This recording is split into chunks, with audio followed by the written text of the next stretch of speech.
साहिब जियो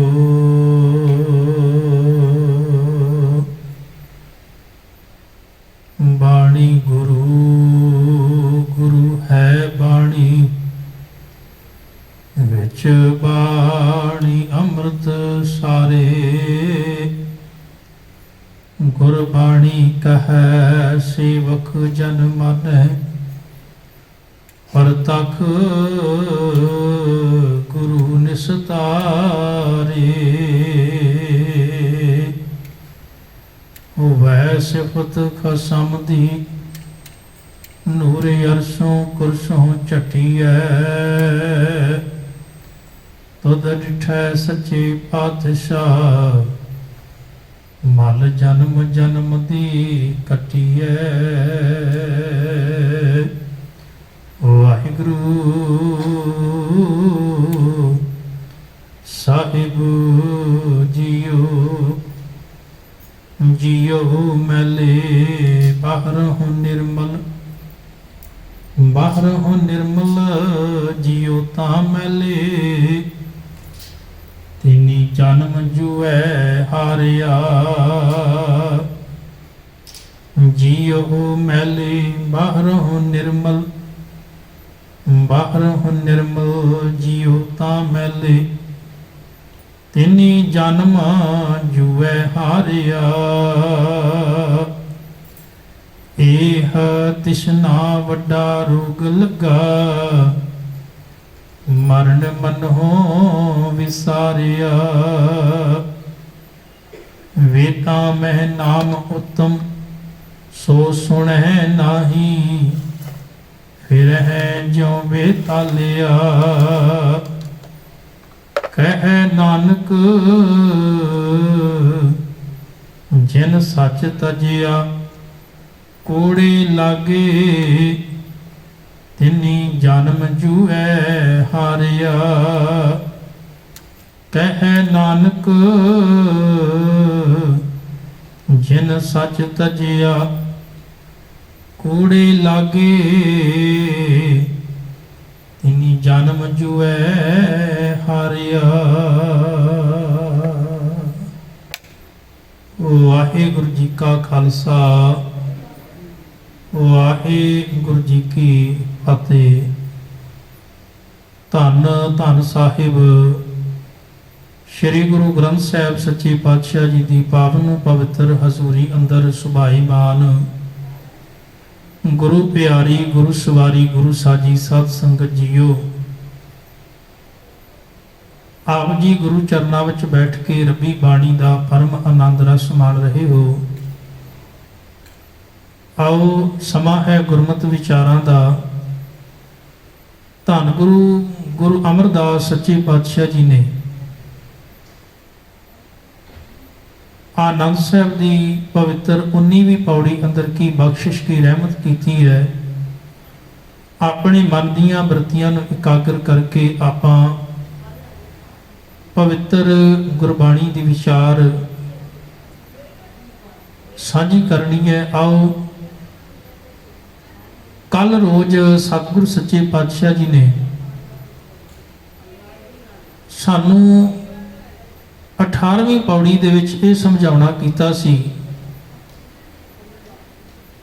कि जिन्ना चिर जीवन दे विच सहज की प्राप्ति नहीं हुंदी ते उन्ना चिर मनुख अंदरों सदा ही मैला रहिंदा है ते मैला मन कदी भी अडोल नहीं हो सकता, टिक नहीं सकता। मैला मन सदा ही भटकदा है ते बंदे दा जीवन भरम विच पै के भुलेखियां विच पै के कर्म कांडां नूं करदा होया ते मनुख धर्मी समझी जाता है।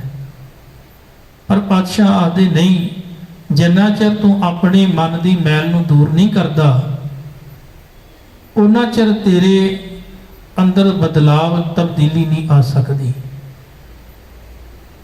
पर वो मन मैला होया किवें?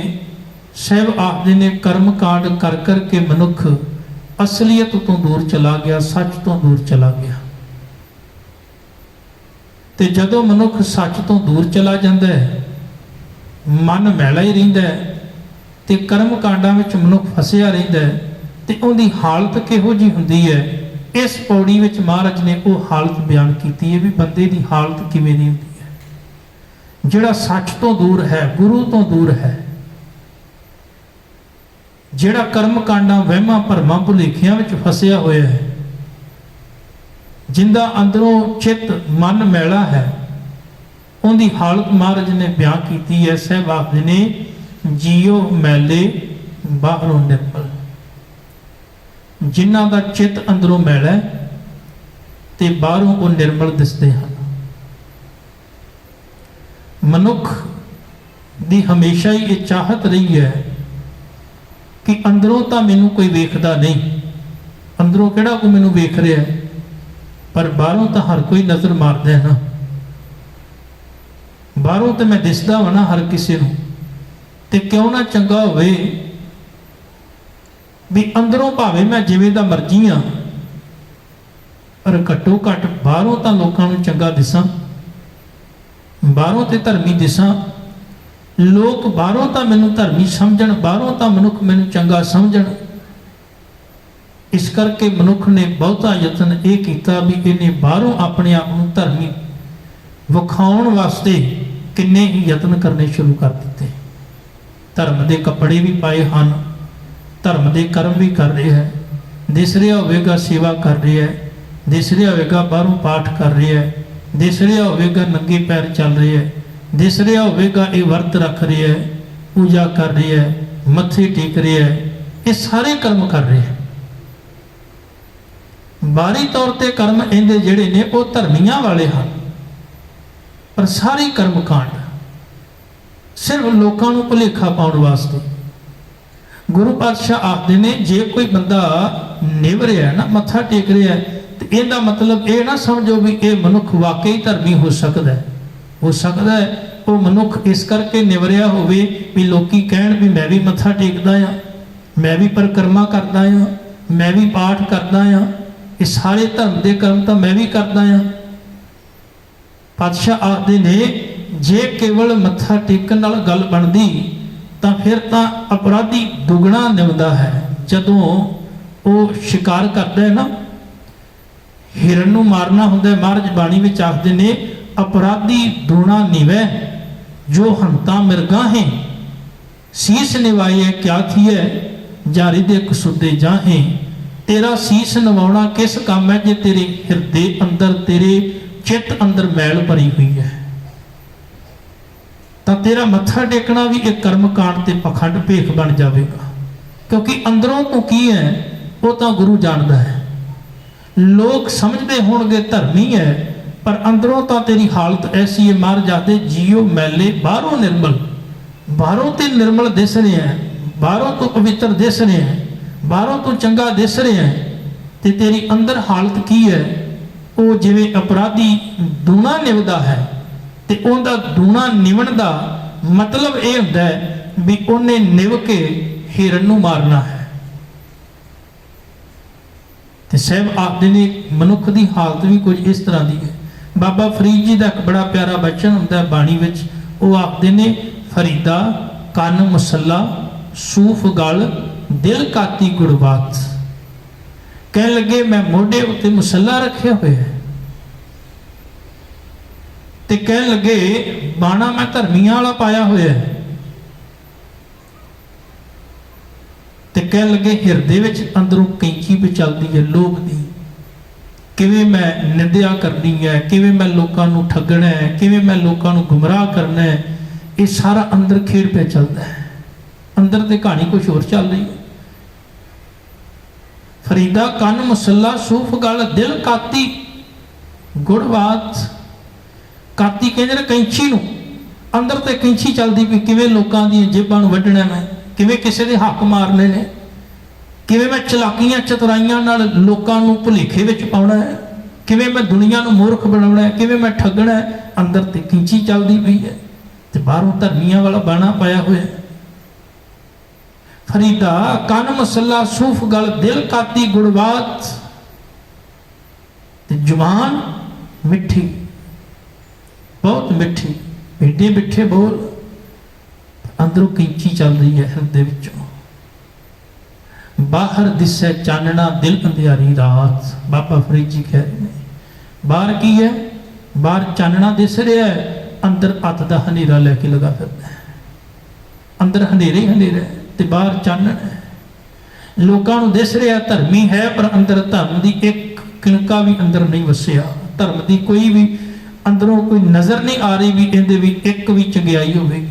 बाहरों चंगियाइयां दिस रही हैं, अंदरों कोई धर्म वाली खेड नहीं है, अंदरों कोई चंगी गल नहीं है, अंदरों कोई चंगी विचार नहीं है। हुण सारी दी सारी विचार महाराज ने बंदे दे मन ते टिकाई है। वैसे तो बहुत कुछ शुद्ध होना चाहिए। मनुख दा मन शुद्ध, बंदे दा आहार शुद्ध, बंदे दा विचार शुद्ध, बंदे दा आहार शुद्ध, बंदे दा किरदार शुद्ध, विचार शुद्ध, हर चीज इहदी शुद्ध होनी चाहिए है। पर सारियां तो उत्तम है बंदे दा मन शुद्ध होवे। उन्होंने महाराज ने इत्थे आख्या जीओ निर्मल, तेरा अंदर जिहड़ा चित्त है, दिल है, मन है, वो निर्मल नहीं है, उन्होंने निर्मल करना है। अंदरों भांडा मैला है।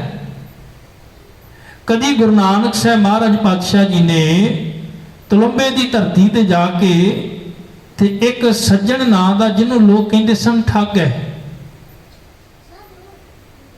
जेड़ा लोकां नूं इह भर भुलेखे विच पाउंदा सी भी बाहरों धर्मियां वाला बाना, एक निक्का जिहा देहरा मसीत बनाई हुई है, एक पासे मंदिर बनाया हुआ है, विच मुसाफर खाना है, लोग सफ़र करते हैं ते स्टेशन के नाल उनका बिल्कुल जिहड़ा है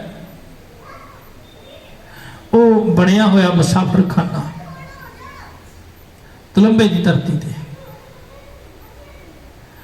ते वो जिहड़े लोग ने वो मुसाफर ने जदों आउंदे ने ते वो वेखदे ने मुसाफर खाना है, पर इस मुसाफर खाने का जिहड़ा मुखिया कौन है? सज्जन।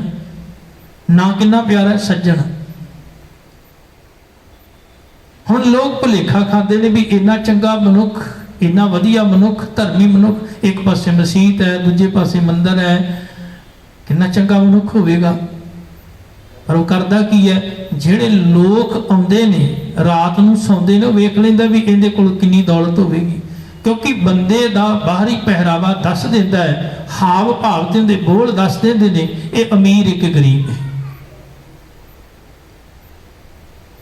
भावें कि बंदे दे बोझे विच पॉकेट विच एक पैसा ना होवे, ते महाराज आखदे ने धन धरती विच दबी है, मस्तक परवाना है। जे किसी ने दौलत धरती विच भी दबी होए तो मत्थे तो पता लग जाता भी इहदे कोल दौलत है, क्योंकि हाव भाव उनका चाल चलन उनका बोल सब कुछ पता लग जाता है भी ये मनुख अमीर है कि गरीब है। उन्होंने वेख लेंदा सी भी ये वाकया इहदे कोल दौलत होएगी, तो उन्हें की करना, रात नूं उहनूं कुछ खाने विच मिला के ते उहनूं बेहोश करके सारा उहदा धन माल लुट के, क्योंकि पुराने समयां विच मुसाफर जिहड़े हुंदे सन अपने नाल वाहवा धन दौलत लैके चलदे सन।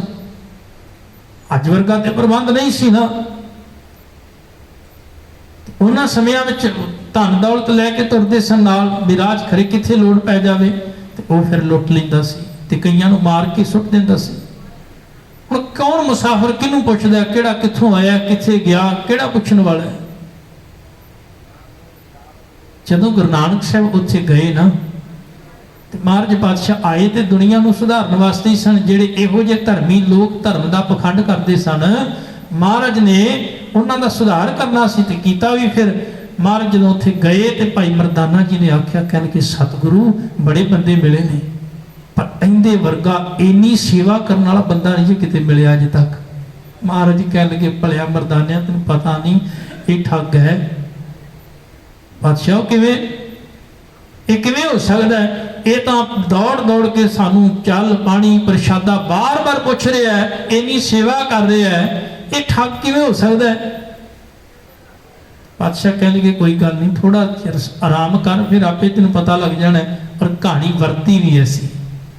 हुण बार बार आवे पूछे प्रशादा, बादशाह कह लगे, नहीं भाई असीं छक के आए, लोड़ नहीं।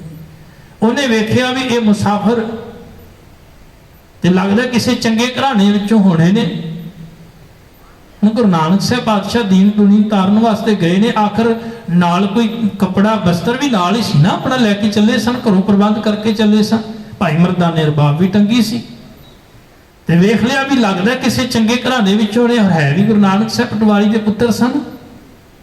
उन्हें अंदाजा ला लिया भी इन्हां कोल वाहवा धन दौलत होएगी, पर कोई जानदा नहीं सी भी ये तां मेरे अंदर दी कहानी नूं अज प्रगट करन वास्ते आए ने। हुण जदों गुरु नानक साहब सच्चे पातशाह जी ने उत्थे फिर सज्जण नूं ये गल समझाउणी है भी तेरे अंदर दा किरदार की है ते तेरे बाहर दी हालत की है। बाहर तू धर्मी बनिया, अंदर तू अधर्मी है। जीओ निर्मल बाहरों निर्मल, हालत ये होनी चाहिए सी, पर हालत की है? पातशाह आदि ने जीओ मैले बाहरों निर्मल, हालत ये बनी हुई सी। हुण मेरे गुरुदेव पातशाह जी ने वो सज्जन नूं समझाउण वास्ते इत्थे शब्द उच्चारण किया ते सज्जन उन्हां शब्दां नूं, उन्हां बचनां नूं सुणदा पिया। वो तो ये उड़ीक पिया करता सी गुरु नानक साहब सौ जाण ते मैं इन्हां नूं लुटां, पर गुरु नानक साहब चाहुंदे सन भी सारे सौ जाण ते असीं इहनूं सुत्ते होए नूं जगाईए। असल में सज्जन धर्मी बाणा पा के मोह ममता की गफलत की नींद में सौ चुकिया सी, उन्होंने पता ही नहीं सी बई सच की ते झूठ की है, असल की ते नकल की है, धर्मी ते अधर्मी में फर्क की हुंदा है, उन्होंने इस गल की समझ नहीं सी।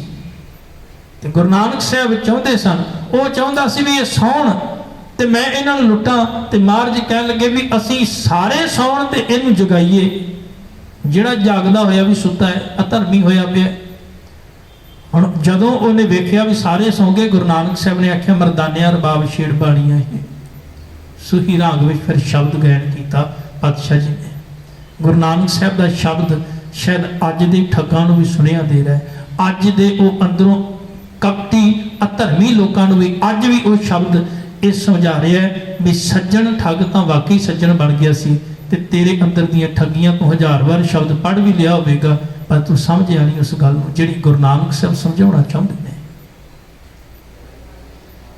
वो पातशाह जी ने उत्थे बचन उच्चारण किया, उजल कहा चिलकना घोटिम कालड़ी मस धोतियां झूठ ना उतरे जे सो धोवां तिस। पातशाह कह लगे जिहड़ा कैं दा भांडा हुंदा है ना, वो बड़ा चमकदार होता है, बड़ा लिशकवा होता है, पर उहदे विच खोट है। वो ये है उन्होंने जिन्ना मर्जी मांज लो, तुसी जदों कोई चिकटा कपड़ा लाओगे फिर उन्होंने विच मारोगे ना तो उन्हें फिर काल खिला देनी, फिर काला हो जाना है। सज्जन तू दिसदा कैं दे भांडे वांगू लिशकदा धर्मी है, पर तेरे अंदर जिहड़ा जीओ निर्मल होना चाहिए सी वो तां अंदरों मैला है। अंदरों मैल है तो मैल ही लगनी सुभाविक गल है, तेरा तो अंदरों भांडा ही मैला है, तेरा तो छेती मैला है अंदरों।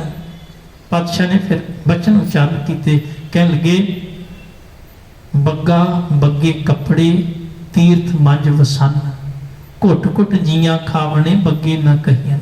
बग्गा कहते ने बगुले नूं, ते बगुला कदी तुसीं वेखिया होवे, मेरा तो खेती नाल भी संबंध है, तो मैं अक्सर वेखदा हाँ बगुला एक लाते खलोता होंदा है पानी दे बिल्कुल किनारे दे उत्ते, छप्पड़ दे किनारे दे उत्ते एक लत्त ते खलोता होंदा है, कई घंटियां खलोता रहिंदा है, हिलदा भी नहीं है, बिल्कुल चिट्टा है।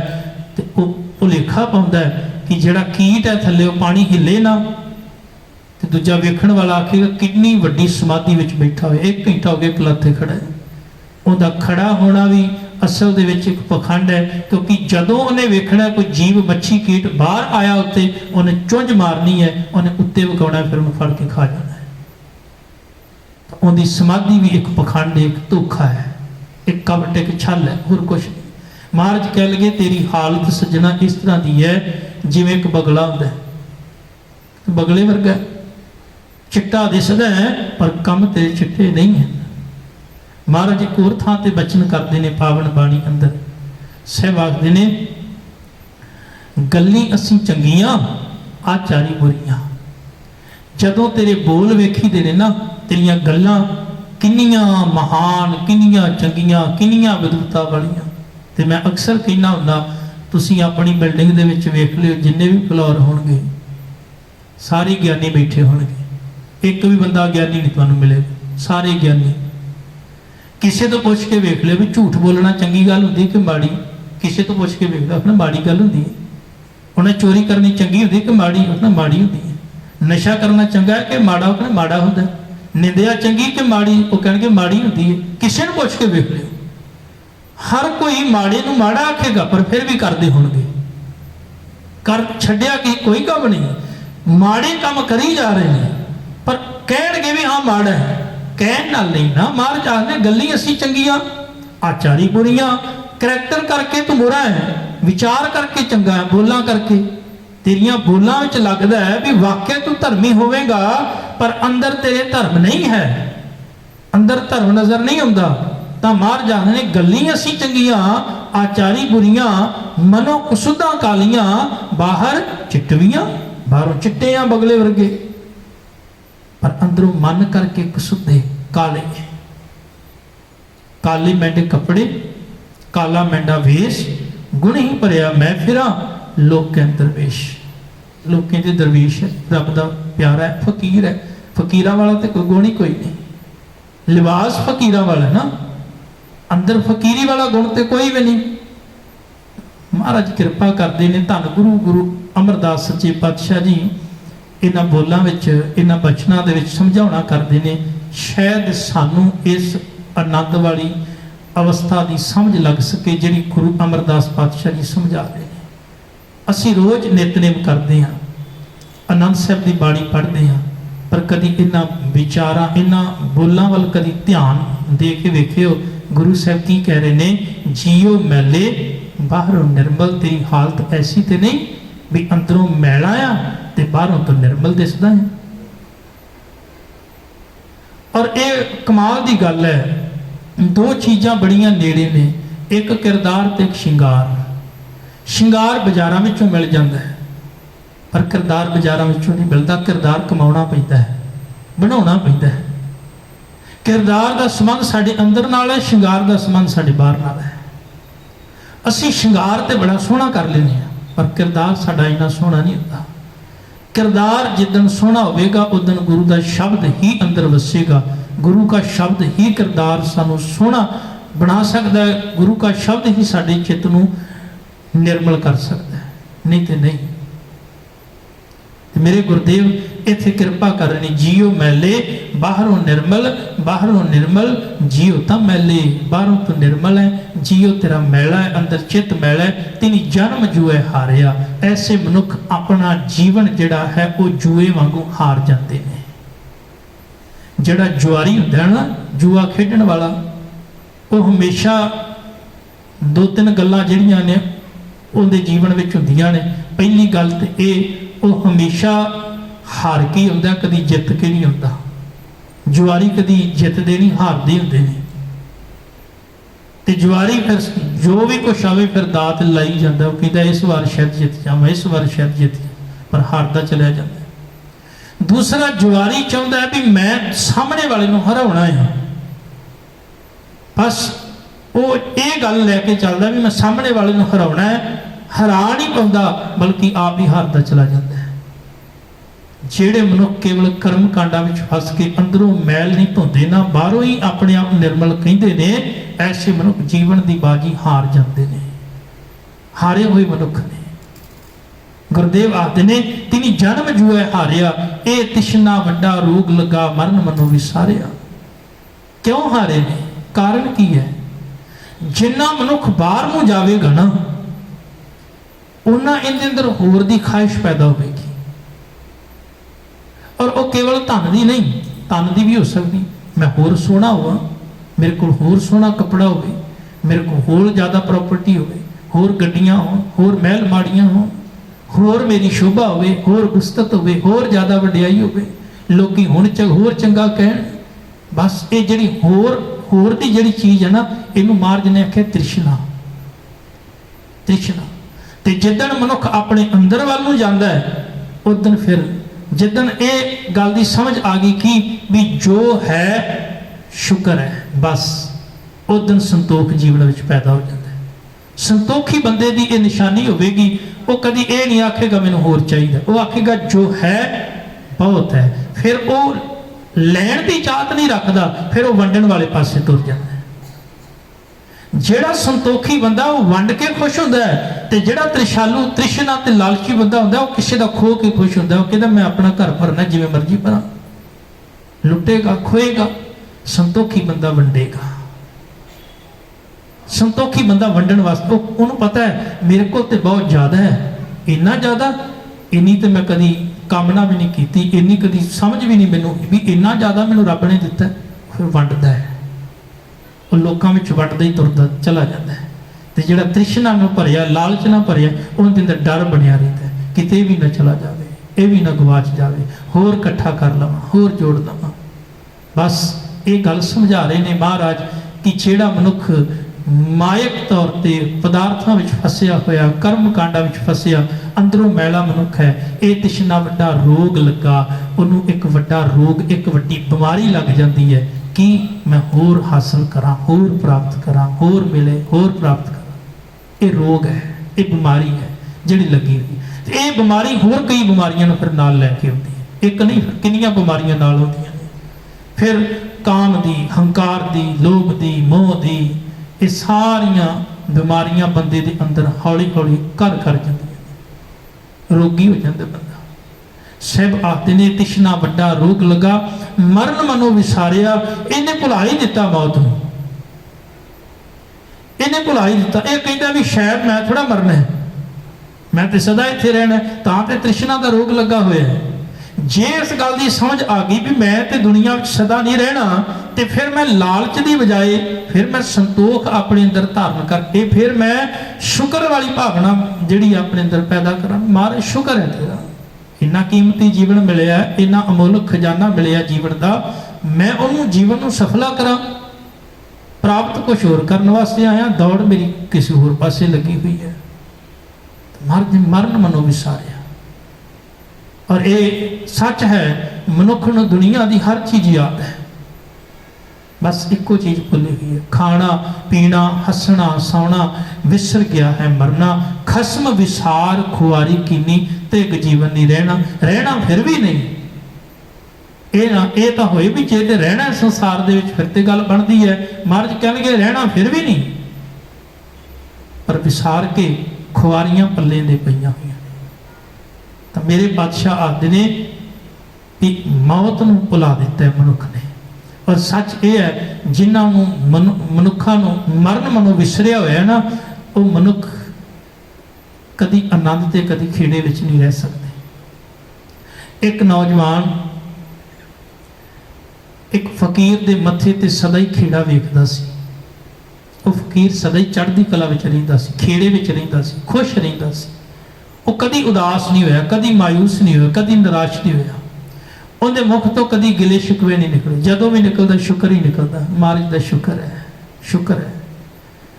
ਜਦੋਂ ਵੀ ਉਹਦੇ ਨਾਲ ਕੋਈ ਗੱਲ ਕਰਨੀ ਨੂੰ ਕਹਿੰਦਾ ਸ਼ੁਕਰ ਹੈ, ਬਸ ਕੁਝ ਚਾਹੀਦਾ ਉਹ ਕਹਿੰਦੇ ਨਹੀਂ, ਬਹੁਤ ਮਿਲਿਆ, ਬਹੁਤ ਪ੍ਰਾਪਤ ਹੋਇਆ। ਇੰਨਾ ਸੰਤੋਖ, ਇੰਨਾ ਸਬਰ। ਉਹ ਨੌਜਵਾਨ ਰੋਜ਼ ਵੇਖਦਾ ਹੈ। ਇੱਕ ਦਿਨ ਉਹਦੇ ਮਨ ਵਿੱਚ ਖਿਆਲ ਆਇਆ ਵੀ ਕਿਉਂ ਨਾ ਜਾ ਕੇ ਪੁੱਛਾਂ ਵੀ ਵਾਕਿਆ ਵੀ ਤੇਰੇ ਜੀਵਨ ਵਿੱਚ ਖੇੜਾ ਹੈ ਜਾਂ ਐਵੇਂ ਪਖੰਡੀ ਕਰਦਾ ਹੈ, ਦਿਖਾਵਾ ਹੀ ਕਰਦਾ ਹੈ। ਉਹ ਜਾ ਕੇ ਫਕੀਰ ਨੂੰ ਕਹਿਣ ਲੱਗਾ, ਮੈਂ ਰੋਜ਼ ਇੱਥੋਂ ਲੰਘਦਾ ਹਾਂ, ਅੱਜ ਮੇਰਾ ਦਿਲ ਕੀਤਾ ਤੁਹਾਨੂੰ ਪੁੱਛ ਲਵਾਂ, ਵਾਕਿਆ ਹੀ ਤੁਹਾਡੇ ਜੀਵਨ ਵਿੱਚ ਇਹ ਖੇੜਾ ਹੈ, ਆਨੰਦ ਹੈ, ਸੁੱਖ ਹੈ, ਜਾਂ ਕੇਵਲ ਬਾਹਰੀ ਤੌਰ ਤੇ ਲੋਕਾਂ ਨੂੰ ਦਿਖਾਉਣ ਵਾਸਤੇ ਕਰਦੇ? ਹੁਣ ਫਕੀਰ ਨੇ ਸੋਚਿਆ ਵੀ ਸ਼ਾਇਦ ਇਹਨੂੰ ਕੋਈ ਗਿਆਨ ਦੀਆਂ ਦਲੀਲਾਂ ਦੇਵਾਂਗਾ ਤੇ ਇਹਨੂੰ ਸਮਝ ਆਵੇ ਕਿ ਨਾ ਆਵੇ, ਪਰ ਜੇ ਇਹਨੂੰ ਮੈਂ ਪ੍ਰੈਕਟੀਕਲ ਸਮਝਾ ਦੇਵਾਂ ਤਾਂ ਫਿਰ ਸੌਖਾ ਸਮਝ ਆਵੇਗਾ। ਹੁਣ ਉਸ ਨੌਜਵਾਨ ਨੂੰ ਸਮਝਾਉਣ ਵਾਸਤੇ ਫਕੀਰ ਕਹਿਣ ਲੱਗਾ ਵੀ ਕੁਝ ਦਿਨਾਂ ਤੋਂ ਮੈਂ ਵੀ ਤੇਰੇ ਤੇ ਨਜ਼ਰ ਪਾ ਰਿਹਾ ਵਾਂ, ਤੇ ਮੈਂ ਇੱਕ ਗੱਲ ਜਿਹੜੀ ਹੈ ਨੋਟ ਕੀਤੀ, ਉਹ ਇਹ ਵੀ ਮੈਨੂੰ ਇਹ ਸਮਝ ਲੱਗਦੀ ਹੈ ਵੀ ਹੁਣ ਤੇਰਾ ਜੀਵਨ ਬਹੁਤੇ ਦਿਨ ਦਾ ਨਹੀਂ। ਉਹ ਕੋ ਹੈਰਾਨ ਹੋ ਗਿਆ, ਕਹਿਣ ਲੱਗਾ ਇਹ ਕੀ ਕਹਿ ਰਹੇ ਹੋ? ਕਹਿਣ ਲੱਗਾ ਬਿਲਕੁਲ, ਤੇਰੀ ਜ਼ਿੰਦਗੀ ਤੇ ਬਹੁਤ ਥੋੜੀ ਰਹਿ ਗਈ, ਮੈਂ ਵੀ ਤੈਨੂੰ ਬੁਲਾ ਕੇ ਕਹਿਣਾ ਸੀ, ਉਹ ਤਾਂ ਕੋਈ 10 ਕੁ ਦਿਨਾਂ ਦਾ ਮਹਿਮਾਨ ਹੈ ਬਸ। ਜਦੋਂ ਇੰਨੀ ਗੱਲ ਆਖੀ ਤੇ ਮਨ ਨੂੰ ਜ਼ਮੀਨ ਪੈਰਾਂ ਥੱਲੇ ਨਿਕਲ ਜਾਵੇ ਕਿਸੇ ਦੀ, ਸਰੀਰ ਸੁੰਨ ਹੋ ਗਿਆ, ਜਿਵੇਂ ਕੁਛ ਵੀ ਸੁਣਦਾ ਨਹੀਂ। ਹੁਣ ਉਹ ਨੌਜਵਾਨ ਜਿਹੜਾ ਆਇਆ ਤੇ ਸਵਾਲ ਲੈ ਕੇ ਸੀ, ਪੁੱਛਣ ਵਾਸਤੇ ਵੀ ਖੇੜਾ ਵਾਕਿਆ ਹੈ ਕਿ ਨਹੀਂ, ਹੁਣ ਉਹ ਸਾਰੇ ਸਵਾਲ ਭੁੱਲ ਗਿਆ। ਹੁਣ ਉਹ ਫਕੀਰ ਆਖਦਾ ਵੀ ਹੁਣ ਤੂੰ ਆਪਣੇ ਸਵਾਲ ਦਾ ਜਵਾਬ ਵੀ ਲੈ। ਕਹਿਣ ਲੱਗਾ ਉਹ ਬਾਅਦ ਵਿੱਚ ਦੌੜਿਆ, ਘਰ ਗਿਆ, घर के दरवाजे बाहर डिग गया। घर बाहर आके उन्हें उठाया, पानी पियाया, पूछया भी की होया। कहने लगा अज फकीर रोज वेखदा उन्हें आख्या भी तू 8-10 दिनों का मेहमान है बस। सारे घर वाले जिहड़े ने रोन लग के दुखी हो गए। हुण उन्हें नौजवान ने आख्या भी जिन्ना जिन्ना मनुखों के मैं जो भी धन दौलत जो भी कुछ देना है उन्होंने बुलाओ, मैं उन्होंने दे दिया। मैं जिउंदे जी सब का हिसाब बराबर करके जाना चाहना। मैं जिन्होंने अज तक नगर में माड़ा बोलिया, उच्चा बोलिया, भैड़ा बोलिया, उन्होंने बुलाओ, मैं उन्होंने तो माफ़ी मंगना चाहना ताकि मैं दुनिया में सुरखरू होके जावां। कह लगे अज 10 दिन हो गए, खाना भी भुल गया, सौना भी भुल गया, चैन सुख सब गवाच गया। जदों 10वां दिन आया सारे घर वाले लागे बैठे हुए ने भी अज अखीर का दिन है। इन्ना चिर नूं फकीर आ गया तो फकीर ने आख्या, कह लगे उठ, कह लगे तेरी अजे मौत नहीं आई, तेरा अजे समा नहीं आया। वो कह लगा मैं मरण के किनारे हाँ तो हुण तुसीं मेरे नाल किहो जिहा मजाक कर रहे हो। कह लगे मजाक नहीं, सच है। असल में तेरे सवाल का जवाब मैं देना सी। तू मैनूं पुछया सी भी तुहाडे जां मुख दे उत्ते जो खेड़ा है कि वाकया है या केवल एक दिखावा है। कह लगे भी वो असल दे विच तैनूं समझाउण वास्ते सारी खेड़ जिहड़ी है मैं वरती है। मैनूं कुछ गल्लां दा जवाब दे। नौजवान नूं पुछया, कह लगे जिद्दण दी मैं तैनूं ये गल आखी है भी तू 10 दिनों बाद मर जाना है, तेरे मन में किसी नाल ठगी करने का कोई विचार आया? कह लगा नहीं। किसी झूठ बोलने का कोई वकार, कोई हंकारी बोल, किसी को नीवा विखाना, कोई माड़ी बोल, कुछ इहो जी हरकत तेरे अंदर पैदा हुई भी मैं किसी का माड़ा कर देवां? कह लगा बिल्कुल नहीं, मैनूं तो सिर्फ मौत ही चेते सी। कह लगी बस मेरे खेड़े का राज ये है, मैं सदा मौत को याद रखता हाँ, मैं हमेशा याद रखता। की पता सवास आना भी कि नहीं आना। इस करके जेड़े मनुख हमेशा समय को याद रखते हैं, मौत को याद रखते हैं, वो मनुख कभी भी फिर निराश नहीं होते। उन्होंने पता होता है दुनिया में जाना है तो असी इहो जिहा काम नहीं करके जाना जिंदे नाल पछतावा हो गए। साहब आखते ने मरण मनो विसारिया। बंदे ने तृष्णा का रोग अंदर ला लिया तो ये अकाल पुरख परमात्मा प्रभु वालों दुनिया में इनू घलिया गया तो तृष्णा का रोग लगा। पहला रोग ही तृष्णा का सी। जां तिस भाना तां जम्मिया परिवार भला पाया, लिव छुड़की लगी तृष्णा। सब तो पहला रोग तृष्णा का लगा सी। लिव छुड़की लगी तृष्णा माया अमर वरताया। पहला रोग। तो बंदा पूछेगा भी तृष्णा पहली जमदे बच्चे नूं काहदी तृष्णा? याद रखना जमदे बच्चे नूं भी भुख की तृष्णा होती है। जदों बच्चा जमदा उन्हें भी भुख लगती, फिर दुध मंगता है तो पहली मंग ही तृष्णा दा रूप बन जाती है। होर फिर सारी जिंदगी मंगते ही है। तो साहब आखते ने यह तृष्णा वड्डा रोग लगा, मरण मनो विसारिया। वेदा मैं नाम उत्तम सु सुने नहीं, फिर जो बेतालिया। धार्मिक ग्रंथों के अंदर नाम नूं बड़ा उच्चा आख्या गया, श्रेष्ठ आख्या गया, तो नाम ये सुनता नहीं, नाम ये जपदा नहीं, ना नाम के नाल जुड़दा है। तो गुरुदेव आखते ने एक किवें लगा फिरदा भूत ना बन के बेताला। बेताला किहनूं कहंदे ने? जिहड़ा ताल तो खुंझ जाए। भाई साहब कीर्तन करते हैं, तबला नाल वजाउंदे ने। जे ताल सही है, सुर विच चल रहे ने तो बड़ा चंगा लगेगा। जे तबले वाला होर वजाई जाए, वाजा कुछ होर वजी जाए, फिर तुसीं भी नहीं सुनना, फिर कोई आनंद नहीं रहना, कोई रस नहीं होना, बेसुरा हो जाएगा, बेताला हो जाए। जिहड़ा अपनी ताल तो खुंझ जाए उन्हें कहते बेताला। गुरुदेव आखते ने वो भूतना होके फिरदा है, बेताला होके फिरदा है। कोई जीवन दे विच कोई सुर नहीं रहिंदा, कोई आनंद नहीं, कोई रस नहीं रहिंदा, बेरसा हो जाता है, बेताला हो जाता है, जीवन के मार्ग तो खुंझ जाता है, फिर है जो बेतालिया। तो महाराज आखते ने जिहड़े नाम तो टुटे हुए मनुख ने वो बेताले ने। कहे नानक जिन सच तजिया कूड़े लागे तिनी जन्म जुए हारिया। नानक जी आखते हैं कि जिन्हों ने सच नूं त्याग दिता कूड़ नाल जुड़ गए। कूड़ किनू कहते हैं महाराज? कूड़ उन्होंने कहते हैं जिहड़ा रहना नहीं। महाराज ने बाणी विच कूड़ उन्होंने आख्या जिहड़ा रहना नहीं, जिहड़ा नाशवंत है। कूड़ राजा, कूड़ प्रजा, कूड़ सब संसार। महाराज ने आख्या बाणी विच कूड़ कूड़ै निह लगा विसरिया करतार, किस नाल कीचै दोस्ती सब जग ਚੱਲਣ ਹਾਰ। ਮਾਰ ਜਾਦੇ ਕੂੜ ਨਾਸ਼ਵੰਤ ਚੀਜ਼ਾਂ ਦੇ ਨਾਲ ਮਨੁੱਖ ਆਪਣੇ ਚਿੱਤ ਨੂੰ ਜੋੜ ਕੇ ਬੈਠਾ ਹੋਇਆ ਤੇ ਇਹਦਾ ਚਿੱਤ ਮੈਲਾ ਹੋ ਰਿਹਾ ਹੈ। ਤਾਂ ਮੈਲੇ ਚਿੱਤ ਨਾਲ ਬੰਦਗੀ ਨਹੀਂ ਹੋ ਸਕਦੀ। ਤਾਂ ਉਹ ਜਿਹੜਾ ਚਿੱਤ ਮੈਲਾ ਹੋ ਗਿਆ ਉਹਨੂੰ ਨਿਰਮਲ ਕਿਵੇਂ ਕਰਨਾ ਹੈ? ਸਹਿਬਾਤ ਨੇ ਕਹੇ ਨਾਨਕ ਜਿਨ ਸੱਚ ਤਜਿਆ ਕੂੜੀ ਲਾਗੇ ਤਿਨ ਜਨਮ ਜੂਏ ਹਾਰਿਆ। ਉਹ ਆਪਣਾ ਜਨਮ ਜੂਏ ਵਿੱਚ ਹਾਰ ਜਾਂਦੇ। ਜਿਵੇਂ ਜੁਆਰੀ ਸਭ ਕੁਝ ਹਾਰ ਜਾਂਦਾ ਹੈ, ਇਸ ਤਰ੍ਹਾਂ ਕੀਮਤੀ ਜੀਵਨ ਸਵਾਸ ਮਿਲੇ ਨੇ, ਇੰਨਾ ਅਮੋਲਕ ਜੀਵਨ ਮਿਲਿਆ, ਇਹਨੂੰ ਹਾਰ ਕੇ ਚਲਾ ਜਾਂਦਾ ਹੈ। ਮਨੁੱਖ ਜੀਵਨ ਦੀ ਬਾਜੀ ਕਿਵੇਂ ਜਿੱਤੇ, ਉਹਦਾ ਜਵਾਬ ਗੁਰੂ ਸਾਹਿਬ ਨੇ ਅਗਲੀ ਪੌੜੀ ਵਿੱਚ ਫਿਰ ਦਿੱਤਾ ਹੈ। ਉਹਦੀ ਵਿਚਾਰ ਆਪਾਂ ਕੱਲ ਸਾਂਝੀ ਕਰਾਂਗੇ। ਗੁਰਦੇਵ ਕਿਰਪਾ ਕਰਨ, ਬਖਸ਼ਿਸ਼ ਕਰਨ। ਪਿਆਰਿਓ, ਅਸੀਂ ਅੰਦਰੋਂ ਵੀ ਉਹੋ ਜਿਹੇ ਬਣੀਏ ਜਿਹੋ ਜਿਹੇ ਬਾਹਰ ਦਿਸਣਾ ਚਾਹੁੰਦੇ ਹਾਂ। ਇਹ ਨਾ ਹੋਵੇ ਵੀ ਬਾਹਰੋਂ ਤਾਂ ਚੰਗੇ ਦਿਸ ਰਹੇ ਪਰ ਅੰਦਰੋਂ ਚੰਗੇ ਹਾਂ ਨਹੀਂ। ਅੰਦਰੋਂ ਵੀ ਬਦਲੀਏ, ਅੰਦਰੋਂ ਵੀ ਆਪਣੇ ਆਪ ਨੂੰ ਤਬਦੀਲ ਕਰੀਏ, ਤਾਂ ਹੀ ਗੁਰੂ ਦੀਆਂ ਖੁਸ਼ੀਆਂ ਸਾਨੂੰ ਪ੍ਰਾਪਤ ਹੋਣਗੀਆਂ। ਆਓ, ਕੀਰਤਨ ਦਾ ਸਮਾਂ ਹੈ। ਪਾਸੇ ਪਾਸੋਂ ਰੱਬੀ ਬਾਣੀ ਦਾ ਕੀਰਤਨ ਬੜੀ ਪਿਆਰ ਨਾਲ ਆਪਾਂ ਸ਼ਰਵਣ ਕਰਨਾ ਹੈ। ਵਿਚਾਰਾਂ ਕਰਦਿਆਂ ਬੇਅੰਕੁਲਾਂ ਹੋਈਆਂ ਬਖਸ਼ ਲੈਣੀਆਂ। ਵਾਹਿਗੁਰੂ ਜੀ ਕਾ ਖਾਲਸਾ, ਵਾਹਿਗੁਰੂ ਜੀ ਕੀ ਫਤਿਹ।